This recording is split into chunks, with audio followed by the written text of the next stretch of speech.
Bonjour, Fabrice Lelouvier, directeur d'UBI France en Suisse, donc co-organisateur de cette rencontre d'entreprise avec les agences de l'ONU basées à Genève.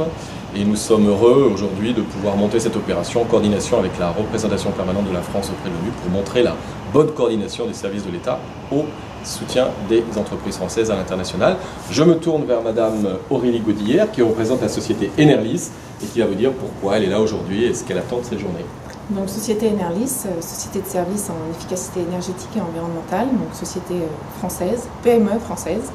Donc nous sommes 6 salariés et UBI France nous donne l'opportunité de nous développer à l'étranger, notamment à Genève, et de nous ouvrir les portes des Nations Unies. On leur remercie beaucoup parce que c'est quelque chose, je pense que si on avait essayé de le faire par nous-mêmes, ça aurait pu prendre une année, voire 2. Donc on vous remercie beaucoup de ce support et de cette aide.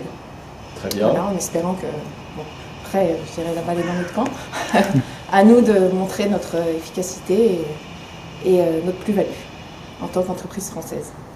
Merci beaucoup. Et puis Olivier Martin qui est avec nous, donc qui représente la mission permanente de la France auprès des Nations Unies et qui peut aussi lui servir de relais auprès des entreprises françaises, qui peut nous expliquer un petit peu son action.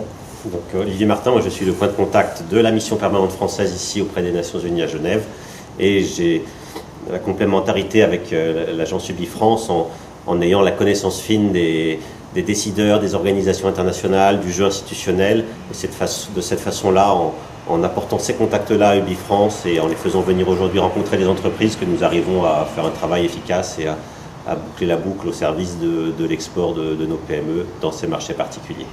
Voilà, et donc aujourd'hui 16 entreprises françaises rencontrent des agences de l'ONU et nous espérons que cette action s'inscrit dans le long terme bien sûr.